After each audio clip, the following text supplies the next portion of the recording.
ಯಶಸ್ವಿಗೆ ದುಡಿದಂಥ ಈ ಕ್ಷೇತ್ರದ ಜನಪ್ರಿಯ ನಾಯಕರು, ಈ ರಾಜ್ಯದ ಕೃಷಿ ಸಚಿವರು ಹಾಗೂ ಈ ಕಾರ್ಯಕ್ರಮದ ರೂವಾರಿಗಳು, ಶರವಣ್ಣವರೇ, ಗೂಳಿಗೌಡ್ರೆ ಹಾಗೂ ಅಧಿಕಾರಿ ವರ್ಗದವರೇ ಮತ್ತು ಆಹ್ವಾನಿತ ಗಣ್ಯರೇ, ಗ್ಯಾರಂಟಿ ಯೋಜನೆಯ ಎಲ್ಲ ಪದಾಧಿಕಾರಿಗಳೇ, ಫಲಾನುಭವಿಗಳೇ, ಮಂಡ್ಯ ಜಿಲ್ಲೆಯ ಯಾವತ್ತು ನನ್ನ ಬಂಧುಗಳೇ, ಮಾಧ್ಯಮದ ಗೆಳೆಯರೇ, ವಾಸೂರವರು ಬಹಳ ಸವಿಸ್ತಾರವಾಗಿ ಈ ಗ್ಯಾರಂಟಿ ಯೋಜನೆಗಳ ಬಗ್ಗೆ ತಮ್ಮ ಸರಿಯಾದ ಮಾಹಿತಿಯನ್ನು ತಮಗೆ ನೀಡಿದ್ದಾರೆ ಅಂತ ನಾನು ಬಹಳ ಸಂತೋಷದಿಂದ ಹೇಳ್ತೇನೆ. ಅದೇ ರೀತಿ ಗೂಳಿಗೌಡರು ಕೂಡ ಈ ಜಿಲ್ಲೆಗೆ ಬಂದಿರತಕ್ಕಂಥ ಸವಲತ್ತಿನ ವಿವರವನ್ನು ನೀಡಿದ್ದಾರೆ ಮತ್ತು ನನಗೆ ಬಹಳ ಸಂತೋಷ. ನಾನು 10 ಜಿಲ್ಲೆಗಳಿಗೆ ಹೋಗಿ ಬಂದಿದ್ದೇನೆ. ಅಂದರೆ 31 ಜಿಲ್ಲೆಗೂ KDP ಅಟೆಂಡ್ ಮಾಡಿದ್ದೇನೆ. ಆದರೆ ಈ ರೀತಿಯ ಕಾರ್ಯಕ್ರಮ 10ನೇದು ಇಲ್ಲಿ ಬಂದಂಥ ಸಂದರ್ಭದಲ್ಲಿ ಇಲ್ಲಿ ವ್ಯವಸ್ಥಿತವಾಗಿ ಆಗಿರ್ತಕ್ಕಂಥದ್ದು ಮತ್ತು ಅವರ ಕೈಪಿಡಿಯನ್ನು ನೋಡಿದಾಗ ಬಹಳ ಸಂತೋಷವಾಯಿತು. ಇಲ್ಲಿಯ CEO ಅವರು ಕೂಡ ಉತ್ತಮವಾಗಿ, ನಂದಿನಿ ಅವರು ಕೂಡ ನಾನು ಧನ್ಯವಾದಗಳನ್ನು ಹೇಳ್ತೇನೆ. ಯಾವತ್ತೂ ಕಾರ್ಯವನ್ನು ನಾವು ಪ್ರಾರಂಭ ಮಾಡ್ತೇವೆ, ಕಾನೂನುಗಳನ್ನು ನಾವು ಮಾಡ್ತೇವೆ, ಕಾರ್ಯಕ್ರಮಗಳನ್ನು ರೂಪಿಸ್ತೇವೆ, ಜಾರಿ ತರೋದ್ರಲ್ಲಿ ಅಧಿಕಾರಿಗಳ ಒಂದು ಕ್ರಮ ಮತ್ತು ಅವರ ಒಂದು ಅವಶ್ಯಕತೆ ನಮಗಿದೆ ಅನ್ನೋದನ್ನು ಮಂಡ್ಯ ಜಿಲ್ಲೆಯ ಅಧಿಕಾರಿಗಳು ಚಲವಣ್ಣರವರ ನೇತೃತ್ವದಲ್ಲಿ ತಮ್ಮ ಎಲ್ಲ ಸಹೋದ್ಯೋಗಿ MLAಗಳನ್ನು ಕಟ್ಕೊಂಡು ಬಹಳ ಚೆನ್ನಾಗಿ ಮಾಡ್ತಾ ಇದ್ದಾರೆ ಅಂತ ಅಭಿನಂದನೆಯನ್ನು ಸಲ್ಲಿಸಿ, ಬಂಧುಗಳೇ, ನಾನು ಹೆಚ್ಚಿಗೆ ಮತ್ತೆ ಈ ಗ್ಯಾರಂಟಿಗಳ ಬಗ್ಗೆ ಹೇಳದೇ ಇದ್ರು ಕೂಡ ಕಾಂಗ್ರೆಸ್ ಸರ್ಕಾರ ಈ ರಾಜ್ಯದಲ್ಲಿ ಎಂದೆಂದು ಅಧಿಕಾರಕ್ಕೆ ಬರುತ್ತೋ ಅಂತಂದು ಕೂಡ ಈ ರಾಜ್ಯದಲ್ಲಿ ಅನೇಕ ಪ್ರಗತಿಪರ ಜನಪರ ಕಾರ್ಯಕ್ರಮಗಳನ್ನು ಮಾಡಿರ್ತಕ್ಕಂಥ ಒಂದು ಪಕ್ಷಿ ನೋಟವನ್ನ ಒಬ್ಬೊಬ್ಬ ಮುಖ್ಯಮಂತ್ರಿಗಳ ಕೊಡುಗೆಯನ್ನು ಒಂದೊಂದು ಹೇಳಕ್ಕೆ ಇಷ್ಟಪಡ್ತೇನೆ. ಬಂಧುಗಳೇ, ಬದಲಾದ ಪರಿಸ್ಥಿತಿಯಲ್ಲಿ ಈ ರಾಜ್ಯದಲ್ಲಿ ಇಂದಿರಾ ಗಾಂಧಿಯವರು ಅಧಿಕಾರಕ್ಕೆ ಬಂದ ಮೇಲೆ ದೇವರಾಜ್ ಅರಸರ ನಾಯಕತ್ವದಲ್ಲಿ ಈ ರಾಜ್ಯದಲ್ಲಿ ಪರಿವರ್ತನೆಯ ಯುಗ ಪ್ರಾರಂಭ ಆಯಿತು. ಉಳುವವನಿಗೆ ಭೂಮಿ ಕೊಡ್ತಕ್ಕಂಥ, ಇಡೀ ಭಾರತದಲ್ಲಿ ರಕ್ತ ಕ್ರಾಂತಿ ಇಲ್ಲದೆ ಜಮೀನನ್ನು ಹಂಚಿದಂತ ಕೀರ್ತಿ ದೇವರಾಜ ಅರಸರಿಗೆ ಮತ್ತು ಕಾಂಗ್ರೆಸ್ ಪಕ್ಷಕ್ಕೆ ಬರುತ್ತೆ. ಇದನ್ನು ಅಭ್ಯಾಸ ಕೊಡ್ಬೇಕಾಗುತ್ತೆ. ಯಾಕೆಂದ್ರೆ ಜನತೆಗೆ ಬರೋದು ಜಾಸ್ತಿ, ಪಡೆದದ್ದನ್ನು ಬಿಟ್ಟು ಏನ್ ಸಿಗುತ್ತೆ ಅಂತ ಯೋಚನೆ ಮಾಡೋದೇನೇ ಜಾಸ್ತಿ. ಇಂಥ ಸಂದರ್ಭದಲ್ಲಿ ಬರೀ ಈ 5 ಗ್ಯಾರಂಟಿಗಳ ಜೊತೆಗೆ ಒಬ್ಬೊಬ್ಬ ಮುಖ್ಯಮಂತ್ರಿಗಳು ಕೂಡ ಏನೇನು ಕೊಟ್ಟಿದ್ದಾರೆ ಅನ್ನೋದನ್ನ ಹೇಳಕ್ಕೆ ಇಷ್ಟಪಡ್ತೇನೆ. ಬಂಧುಗಳಲ್ಲಿ ಅಂದುಕೊಟ್ಟಂತ ಅವ್ರ 20 ಅಂಶದ ಕಾರ್ಯಕ್ರಮಗಳು ಇವತ್ತು ಕೂಡ ಜಾರಿಯಲ್ಲಿವೆ. ಯಾವುದು ಕೂಡ ನಿಲ್ಸಕ್ಕಾಗಿಲ್ಲ. ವೃದ್ಧಾಪ್ಯ ವೇತನ, ವಿಧವಾ ವೇತನ, ಅಂಗವಿಕಲ ವೇತನ, ಮನೆ ಇದ್ದವರಿಗೆ ಮನೆ, ನಿವೇಶನ ಇದ್ದವರಿಗೆ ನಿವೇಶನ, ಪಡಿತರ ವ್ಯವಸ್ಥೆ, ಈ ರೀತಿಯ ಕಾರ್ಯಕ್ರಮವನ್ನು ಕೊಟ್ಟು ಜನಮನ ಗೆದ್ದಂತ ಸಾಮಾಜಿಕ ನ್ಯಾಯದ ಹರಿಕಾರರು ಅಂತ ಹೇಳಿದ್ರೆ, ಸಮ ಸಮಾಜದ ಚಿಂತಕರು ಅಂತ ಹೇಳಿದ್ರೆ ಮೊದಲನೇ ಸ್ಥಾನದಲ್ಲಿ ದೇವರಾಜ ಅರಸರು ನಿಲ್ಲಿಸ್ತಾರೆ. ತದನಂತರ ಬಂದಂತ ಗುಂಡೂರಾಯರು ಈ ರಾಜ್ಯದಲ್ಲಿ ಆಡಳಿತಕ್ಕೆ ಚುರುಕು ಕೊಟ್ಟಂತವರು ಮತ್ತು ಇವತ್ತೇನು ಮಾನ್ಯ ಮೋದಿರವರು ಹೇಳ್ತಾರೆ, ಈ ರಾಜ್ಯದಲ್ಲಿ ನಾವು ರಾಷ್ಟ್ರದ ಅಧಿಕಾರಕ್ಕೆ ಬಂದ್ರೆ 1 ವರ್ಷಕ್ಕೆ 2 ಕೋಟಿ ಉದ್ಯೋಗ ಕೊಡ್ತೀವಿ ಅಂತ ಹೇಳಿದ್ರು. ಆದ್ರೆ ಉದ್ಯೋಗ ಸೃಷ್ಟಿ ಆಗಿಲ್ಲ. ಇದು ಎಲ್ಲರೂ ಕೂಡ ಯೋಚನೆ ಮಾಡ್ತಾ ಇದ್ದೇವೆ. ಆದ್ರೆ ಅಂದು ಗುಂಡೂರಾಯರು ಟ್ರೈಬಲ್ ಗ್ರಾಜ್ಯುಯೇಟ್ ಅನ್ನೋ ಒಂದು ಕಾರ್ಯಕ್ರಮ ತಂದು ಅಂದಿನ ಜನಾಂಗಕ್ಕೆ 2 ಲಕ್ಷಕ್ಕೂ ಮೀರಿ ಯುವಕರ ನೇರ ನೇಮಕಾತಿಯನ್ನ ಮಾಡಿ ಅವರ ಬದುಕನ್ನು ಹಸನು ಮಾಡಿದಂತ ಕೀರ್ತಿ ಗುಂಡೂರಾಯರಿಗೆ ತಲುಪುತ್ತೆ. ಅವ್ರದ್ದು ಅನೇಕ ಕಾರ್ಯಕ್ರಮ ಮಾಡಿದ್ದಾರೆ, ಅದಕ್ಕೆ ಒಂದೊಂದು ಜ್ಞಾಪಿಸ್ತೇನೆ. ತದನಂತರ ಬಂದಂತ ಸನ್ಮಾನ್ಯ ಬಂಗಾರಪ್ಪನವರು ಈ ರಾಜ್ಯದಲ್ಲಿ ರೈತರ ಪರವಾಗಿ ನಾವಿದ್ದೇವೆ ಅಂತ ಹೇಳಿ ಯಡಿಯೂರಪ್ಪನವರು ಶಲ್ಯ ಹಾಕೊಂಡು ರೈತರ ಬಡ್ಜೆಟ್ ಮಂಡನೆ ಮಾಡ್ತೀವಿ ಅಂತ ಹೇಳಿ ರೈತರ ಹೆಸರಿನಲ್ಲಿ ಪ್ರಮಾಣ ಸ್ವೀಕಾರ ಮಾಡಿದ್ರು ಕೂಡ ಅವರೇನು ಕೂಡ ಮಾಡಲಿಲ್ಲ. ಗೊಬ್ಬರ ಕೇಳಿದ್ರೆ ಗುಡ್ ಹೊಡೆದ್ರು ಅನ್ನೋದು ಕೂಡ ಇತಿಹಾಸದಲ್ಲಿದೆ. ಆದರೆ ಅದೇ ಬಂಗಾರಪ್ಪನವರು ಆಶ್ರಯ, ಆರಾಧನ ಮುಂತಾದ ಕಾರ್ಯಕ್ರಮ ಕೊಡೋದಲ್ಲದೆ ರೈತರಿಗೆ ಅತ್ಯಧಿಕ ಕರೆಂಟ್ ಅನ್ನ ಫ್ರೀಯಾಗಿ ಕೊಟ್ಟಂತ ಕೀರ್ತಿ ಇವತ್ತು ಬಂಗಾರಪ್ಪನವರು. ಇವತ್ತು ಕೂಡ ಬಡ್ಜೆಟ್ ಅಲ್ಲಿ ವರ್ಷಕ್ಕೆ 20,000 ಕೋಟಿ ರೂಪಾಯಿಗಳು ಅದಕ್ಕಾಗಿ ವ್ಯಯ ಆಗ್ತಾ ಇದೆ. ನಮ್ಮ ಕೃಷಿ ಸಚಿವರು ಇಲ್ಲೇ ಇದ್ದಾರೆ, ಅವರು ಬೇರೆ ಬೇರೆ ವಿಷಯಗಳನ್ನು ಹೇಳಿದ್ರು. ಆದರೆ ರೈತರಿಗೆ ನೇರವಾಗಿ 18 ಕರೆಂಟ್ ಫ್ರೀಯಾಗಿ ಕೊಟ್ಟಂತ ಕೀರ್ತಿ ಬಂಗಾರಪ್ಪನವ್ರದ್ದು. ಅದು ನಮ್ಮ ಸರ್ಕಾರ. ಮಾನ್ಯ ವೀರಪ್ಪ ಮೊಯ್ಲಿ ಅವರು ಅನೇಕ ಬದಲಾವಣೆಗಳು ತಂದರು.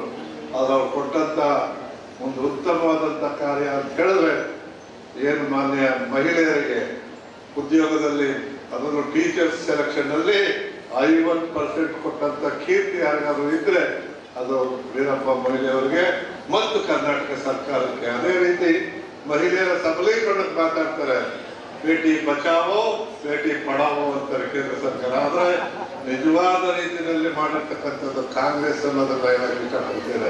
73-74ನೇ ಸಂವಿಧಾನದ ಬದಲಾವಣೆಯನ್ನು ತಂದು ಇವತ್ತು ಪಂಚಾಯತ್ ರಾಜ್ ವ್ಯವಸ್ಥೆಯಲ್ಲಿ ಮಹಿಳೆಯರಿಗೂ ಆಡಳಿತ ಮಾಡುವಂತ ಅವಕಾಶವನ್ನ ಪಂಚಾಯತಿನಲ್ಲಿ, ಕಾರ್ಪೊರೇಷನ್ ನಲ್ಲಿ, ನಗರಸಭೆಗಳಲ್ಲಿ ಅಧಿಕಾರ ಚಲಾಯಿಸುವಂತ, ಅಧಿಕಾರ ಮಾಡುವಂತ ಅಧಿಕಾರ ಕೊಟ್ಟಿದ್ದು ಯಾರು? ಮಹಿಳೆಯರಿಗೆ ಸಬಲೀಕರಣ ಮಾಡಿದ್ದು ಯಾರು? ಕಾಂಗ್ರೆಸ್ ಅನ್ನೋದನ್ನ ನಾವು ನೆನೆಸ್ಕೋಬೇಕಾಗುತ್ತೆ. ಅದೇ ರೀತಿ CET ಇವತ್ತೇನಾದ್ರೂ ನಮ್ಮ ಮಕ್ಕಳು ಉನ್ನತ ವಿದ್ಯಾಭ್ಯಾಸದಲ್ಲಿ, ಅದು ಇಂಜಿನಿಯರಿಂಗ್ ಇರ್ಬೋದು, ಡಾಕ್ಟರ್ ಇರ್ಬೋದು, ಇಂದ ಹೆಚ್ಚಿನ ವಿದ್ಯಾಭ್ಯಾಸವನ್ನು ಪಡೆದು ಇವತ್ತು ಇಡೀ ಕರ್ನಾಟಕ ಅಲ್ಲ, ಭಾರತ ಅಲ್ಲ, ಪ್ರಪಂಚದ ಮೂಲೆ ಮೂಲೆಗಳಲ್ಲಿ ಮಾನವ ಸಂಪನ್ಮೂಲವನ್ನು ಹೆಚ್ಚಿದಂತ ಕೀರ್ತಿ ಮಾನ್ಯ ವೀರಪ್ಪ ಮೊಯ್ಲಿ ಅವರದು. ಇವನ್ನೆಲ್ಲ ನೆನೆಸ್ಕೊಳ್ತಾ ನಮ್ಮವರೇ ಆದಂತ SM ಕೃಷ್ಣರವರು ಇವತ್ತೇನಾದ್ರೂ ಕರ್ನಾಟಕ ITBT ರಾಜ್ಯ ಆಗಿದ್ರೆ, ಆರ್ಥಿಕತೆಯಲ್ಲಿ ಒಂದ್ ಹೆಜ್ಜೆ ಮುಂದೆ ಬಂದಿದ್ರೆ ಅದಕ್ಕೆ ಮುಖ್ಯ ಕಾರಣಕರ್ತರು ಮಾನ್ಯ SM ಕೃಷ್ಣರವರು. SM ಕೃಷ್ಣರವರು ಈ ರಾಜ್ಯದಲ್ಲಿ ITBT ಕೊಟ್ಟಂತ ಕೀರ್ತಿ, ಅವ್ರು ಕೊಟ್ಟಂತ ಒಂದು ಜಾಗ ಇಡೀ ಪ್ರಪಂಚದ ಯಾರೇ ಬಂದ್ರು ಬೆಂಗಳೂರಿಗೆ ಬರುವಂತ ಒಂದು ಪರಿಪಾಠವನ್ನು ಕಲ್ಪನೆಯಾಗಿದ್ದಲ್ಲೇ ಅಂದಿನ ದಿನಮಾನದಲ್ಲಿ ಮಹಾರಾಷ್ಟ್ರ ಮೊದಲನೇ ಸ್ಥಾನದಲ್ಲಿದ್ರೆ, 2ನೇ ಸ್ಥಾನದಲ್ಲಿ ಆರ್ಥಿಕತೆಯಲ್ಲಿ ನಮ್ಮ ಕರ್ನಾಟಕ ಬರೋದಕ್ಕೆ ಕಾರಣೀಭೂತರಾದವರು ನಮ್ಮವರೇ ಆದಂತ SM ಕೃಷ್ಣರವರು ಅಂತ ಹೇಳೋದಕ್ಕೆ ಹೆಮ್ಮೆ ಆಗ್ತದೆ. ಇವೆಲ್ಲವನ್ನು ಮೀರಿ ಇವತ್ತೇನಾದ್ರೂ ಈ ರಾಜ್ಯದಲ್ಲಿ ಅನ್ನಭಾಗ್ಯದ ಖ್ಯಾತಿ ಅನ್ನರಾಮಯ್ಯ ಸಿದ್ದರಾಮಯ್ಯ ಅಧಿಕಾರಕ್ಕೆ ಬರುವಂತ ಸಂದರ್ಭದಲ್ಲಿ ಅವರು ಮಾಡಿದಂತ ಕಾರ್ಯ 165 ಭರವಸೆಗಳನ್ನು ಕೊಟ್ಟಂತವರು 165 ಮಾಡಿ ತೋರಿಸಿದಂತ ಕೀರ್ತಿ, 16 ಬಜೆಟ್ ಅನ್ನ ಮಂಡಿಸಿ ಇಡೀ ಭಾರತದ ಅತ್ಯುತ್ತಮ ಮುಖ್ಯಮಂತ್ರಿ ಮತ್ತು ಅರ್ಥಶಾಸ್ತ್ರವನ್ನು ಮೀರಿ ಆಡಳಿತ ಕೊಟ್ಟಂತ ಕೀರ್ತಿ ಸಿದ್ದರಾಮಯ್ಯನವರು. ಅವ್ರು ಕೊಟ್ಟಂತ ಭಾಗ್ಯಗಳು, ಮೊದಲನೇ ಒಂದು ಅವರ ಅವಧಿಯಲ್ಲಿ ಕೊಟ್ಟಂತ ಭಾಗ್ಯಗಳು ಅವರಿಗೆ ಭಾಗ್ಯಗಳ ರಾಜ ಅಂತ ಹೆಸರು ಬಂತು. ಕಾರಣ ಏನು? ಅವ್ರಿಗಿದ್ದಂತ ಕಾಳಜಿ. ಅದೇ ಅವರು ಅವರು ಅರ್ಥಮಂತ್ರಿಗಳಾಗುವಂತ ಸಂದರ್ಭದಲ್ಲಿ ಅವರಿಗೆ ಬಹಳ ಜನ ಮಾಧ್ಯಮದವರು ಬರೆದ್ರು, ಪ್ರಯಾಣ ಸಂದರ್ಭದಲ್ಲಿ ಅದು 100 ಕುರಿ ಹಿಡಿಸಕ್ ಬರಲ್ಲ, ಏನು ಆಡಳಿತ ಮಾಡ್ತಾರೆ ಅಂತ ಹೇಳಿದಂತ ಜನ ಇವತ್ತು ಬಾಯಿ ಮೇಲೆ ಬಿಟ್ಟಿಟ್ಕೊಳ್ಳುವಂತ ಪರಿಸ್ಥಿತಿ ನಿರ್ಮಾಣ ಆಗಿದೆ. ಅವ್ರು ಕೊಟ್ಟಂತ ಕಾರ್ಯಕ್ರಮಗಳು ಇಡೀ ರಾಷ್ಟ್ರದಲ್ಲೇ ಅತ್ಯುತ್ತಮ ಮುಖ್ಯಮಂತ್ರಿ ಅಂತೇಳಿ ಇವತ್ತು ಖ್ಯಾತಿಯನ್ನು ಪಡೆದಿದ್ದಾರೆ.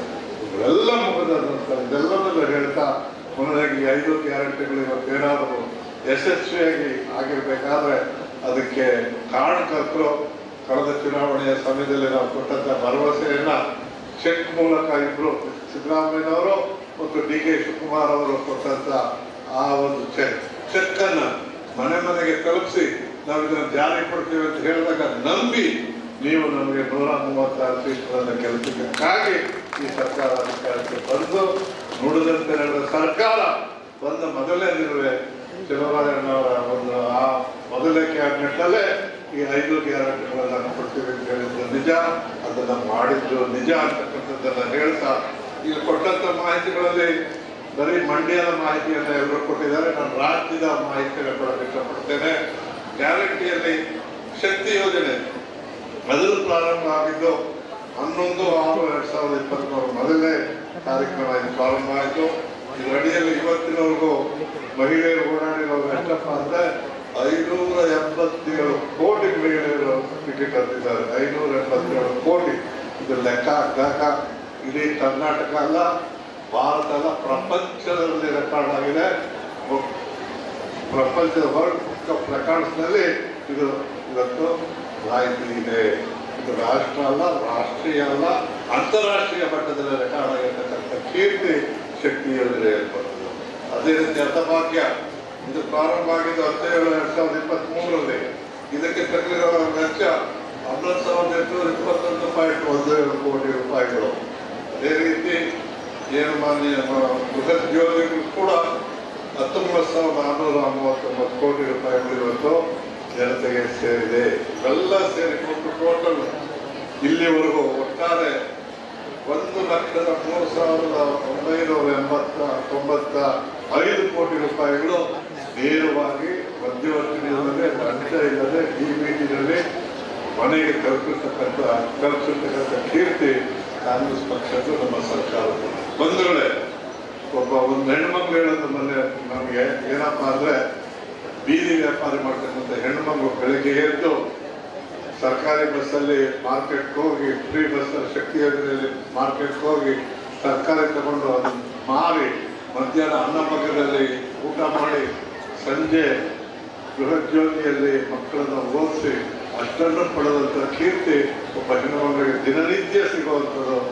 ಒಂದು 5 ದಿವಸ 6,000 ರೂಪಾಯಿಗಳು ಒಂದು ತಿಂಗಳಿಗೆ ಸಿಗುವಂಥ ಈ ಕಾರ್ಯಕ್ರಮ ಇಡೀ ಭಾರತದಲ್ಲಿ ಎಲ್ಲೂ ಇಲ್ಲ ಅಂತಕ್ಕಂಥದ್ದನ್ನು ಹೇಳ್ತಾ, ಇವತ್ತು ಈ ಕಾರ್ಯಕ್ರಮದ ಯಶಸ್ಸಿಗೆ ಬಹಳ ಜನ ದುಡಿದಿದ್ದೀರಾ. ನೀವು ಕೂಡ ಎಲ್ಲರ ಮಾತು ಕೇಳಿದ್ದೀರಾ.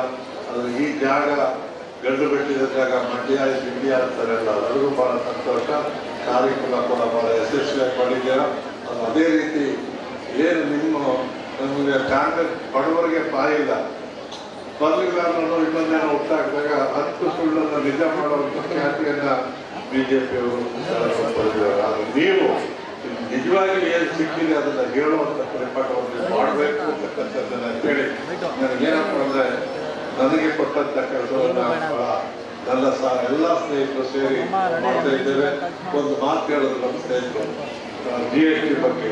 ನಿಜ, ಈ GST ಬಗ್ಗೆ ಹೇಗಾಗಿದೆ ಅಂದ್ರೆ, ಇದರಲ್ಲಿ ಇದರ ಆಡಳಿತಾತ್ಮಕ ತೊಂದರೆ ಏನು ಅಂದ್ರೆ, GST ಅಂತ ಹೇಳಿದ್ರೆ ಒಂದು ಸಾರಿ ಏನಾದ್ರು ಪರ್ಚೇಸ್ ಮಾಡಿದ್ರೆ ಒಂದು ಸಾರಿ ಕೊಂಡ್ಕೊಂಡಾಗ ಬರ್ತಕ್ಕಂಥದ್ದು GSTಗೆ ಸೇರಬಾರದು. ನಿರಂತರವಾಗಿ ವ್ಯಾಪಾರ ಮಾಡುವಂಥವ್ರು ಮಾತ್ರ GST ಅದು ಬರ್ತಾರೆ ಅನ್ನೋ ಖಾತ್ರಿಯಾಗಿದೆ. ರಾಜ್ಯದಲ್ಲಿ 1.2 1,20,000 ಜನ ಇದರಲ್ಲಿ ಒಳಪಟ್ಟಿದ್ರು. ಮೊನ್ನೆ ಮೀಟಿಂಗ್ ಮಾಡಿ ಇದನ್ನ 59,000 ಜನನ ಒಳಪಡೋ ಮಾಡಿದ್ದಾರೆ. ಇದು ಇರ್ತಕ್ಕಂಥದ್ದು ಕೂಡ ನಿಜವಾದಂಥ ಯಾರು GST ಇಲ್ದಾನೆ ಅಂದ್ರೆ ನಿರಂತರವಾಗಿ ವ್ಯಾಪಾರ ಮಾಡಿದ್ರೆ GST ಒಳಪಡದೆ, ಒಂದೇನೋ ವಸ್ತು ಕೊಂಡಂತ ಸಂದರ್ಭದಲ್ಲಿ ಒಳಪಟ್ಟಿದ್ರೆ ಅವರನ್ನ ಬಿಡಿಸುವಂತ ಕೆಲಸವನ್ನು ಮಾಡ್ತೇವೆ ಅಂತಕ್ಕಂಥದ್ದನ್ನ ಹೇಳಿ, ಇನ್ನೊಂದು ಮಾತಿದೆ, ಗೂಳಿಗೌಡರು ಒಂದು ಬಹಳ ಮುಖ್ಯವಾದಂಥ ಕೆಲಸವನ್ನು ಮಾಡ್ತಾ ಇದ್ದಾರೆ ರಾಜ್ಯದಲ್ಲಿ. ಹೋದಾಗ ಒಂದು ಕಂಡಿಟ್ಟಿದ್ದಾರೆ, ಕೆಲವು ಜನ ಈ ಯೋಜನೆ ಪಡಿತಾ ಇದ್ದು ತೀರ್ಕೊಂಡಿರುವಂಥವ್ರಿಗೆ ದುಡ್ಡು ಬ್ಯಾಂಕ್ ಹೋಗಿ ನಿಂತಿದೆ.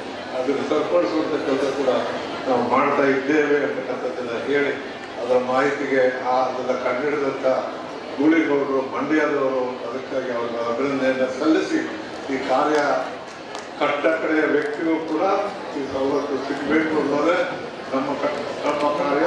ಈ ಕಾರ್ಯವನ್ನು ಯಶಸ್ವಿಯಾಗಿ ಮಾಡ್ತೇವೆ.